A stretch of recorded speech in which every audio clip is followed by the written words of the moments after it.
কেমন আছেন বন্ধুরা? আশা করি আপনারা ভালোই আছেন। আজকে আবার একটি নতুন টপিক নিয়ে আলোচনা করব। ইউসিসি বিল কি? এখন এসআইআর এর পরে আবার রাজ্যে ইউসিসি বিল লাগু হতে চলেছে। ইউসিসি বিল সম্বন্ধে আমি আপনাদেরকে আজ বলবো যে ইউসিসি বিলটা কি আসলে। ইউসিসি বিল হচ্ছে ইউসিসি এর সম্পূর্ণ রূপ হচ্ছে ইউনিফর্ম সিভিল কোড।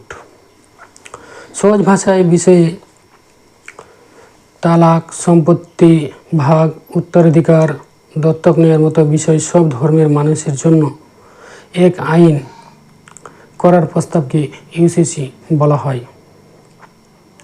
এখন ভারতে কি এই আইন চলছে? এখন ভারতে ধর্ম অনুযায়ী আলাদা পার্সোনাল ল আছে, যেমন মুসলিমদের জন্য আলাদা, হিন্দুদের জন্য আলাদা, খ্রিস্টানদের জন্য আলাদা নিয়ম আছে। ইউসিসি এলে কি পরিবর্তন হতে পারে?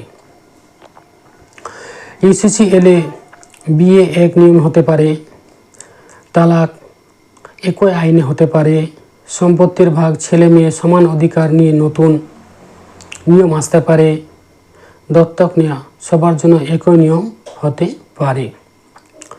সরকার কেন আনতে চায় এই ইউসিসি বিল? সরকার কেন আনতে চায়? সমর্থকদের মতে এতে নারী পুরুষ সমান অধিকার পাওয়ার কথা বলা হয়েছে, আলাদা আলাদা আইন কমবে এবং আইনি প্রক্রিয়া সহজ হবে। কেন অনেকে বিরোধিতা করেছেন ইউসিসি বিল সম্বন্ধে বা ইউসিসি বিল আইনের কেন অনেকে বিরোধিতা করেছেন? অনেকের মত হলো এতে ধর্মীয় রীতিনীতি ও ব্যক্তিগত আইনে প্রভাব পড়তে পারে, বিশেষ করে সংখ্যালঘু সম্প্রদায়ের মধ্যে যে নিয়ম আলোচনা আছে। সংবিধানে কি বলা আছে?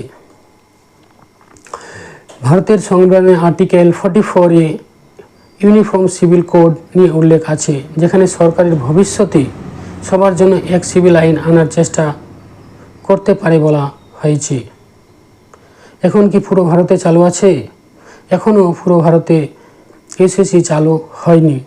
কিছু রাজ্যে এই নিয়ে পদক্ষেপ নেওয়া হয়েছে, তবে দেশ জুড়ে এখনও কার্যকর হয়নি। আপনাদের মতে ইউসিসি বিল এলে ভালো হবে নাকি সমস্যা বাড়বে?